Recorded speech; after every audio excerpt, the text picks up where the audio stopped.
ஓம் முருகா. என் அன்பு பிள்ளையே, என் மடியில் உள்ள தீபத்தை யாராலும் தொட்டுவிட முடியாது. ஆனால் என் பிள்ளையாக இருக்கும் நீ தொடுவாய் பிள்ளையே. ஏன் இவ்வளவு உணர்ச்சி வசப்படுகின்றாய்? உன் கண்களில் இருந்து கண்ணீர் ஆறாக பெருக்கெடுத்து ஓடுகின்றது. என் மேல் இவ்வளவு அன்பா?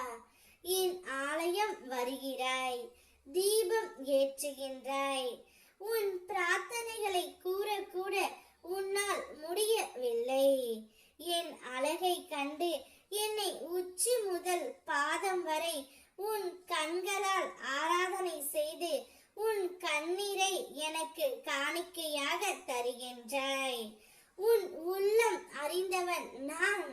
உன் வாழ்வுக்கு தேவையானவைகளை தேவையான நேரத்தில் நான் தருகின்றேன் பிள்ளையே. என்னிடம் வந்து சரணடைந்து விட்டாய், பிறகு என்னடா உனக்கு கவலை? என் தந்திரத்தால் உன்னை நான் என் வசமாக்கி கொண்டேன். உன் கண்ணீர் அது வெறும் கண்ணீர் அல்ல, உன் உயிர் கலந்த ஆன்மாவை நான் பெற்று கொண்டேன். உனக்கு அதற்குரிய பரிசை விட விலை மதிப்பற்ற இந்த வாழ்க்கையை உனக்கு நான் தருகின்றேன். உன் வாழ்க்கையில் சில காரியங்கள் தாமதமாக நடைபெறும். அது ஏனென்றால் உன் வாழ்க்கையை நல்ல விதமாக வடிவமைக்க நான் செய்யும் செயல்தான் பிள்ளையே. எதுவும் சீக்கிரமே நடக்க வேண்டும் என்று உன்னை நீ துன்பப்படுத்திக் கொள்ளாதே. நேர்மறையான எண்ணங்களோடு உன் நம்பிக்கையை பிடித்துக்கொள் பிள்ளையே.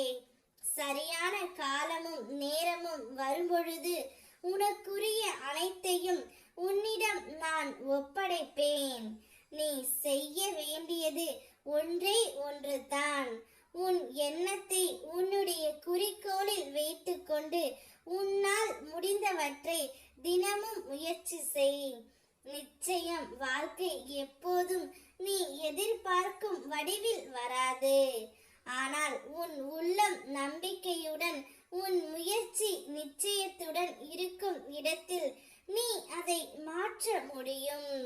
வீழ்ச்சிகளால் சோர்வடைவதற்கு பதிலாக உன் முயற்சியில் நிலைத்திரு பிள்ளையே. நீ எதிர்பார்த்தபடி மாற்றும் சக்தி உன் கைகளில் உள்ளது. முயற்சியே உன் விதியை எழுதும். ஆகையால் உன் முயற்சிதான் உன் வாழ்க்கையில் வெளிச்சத்தை உருவாக்கும் தீபம். நீ முயற்சி செய். நான் உன்னுடன் இருந்து உன் பாதைகளை ஒளிர செய்கின்றேன். என் மடியில் இருக்கும் தீபம் உன் வாழ்க்கையை மாற்றிவிடும். ஓம் முருகா.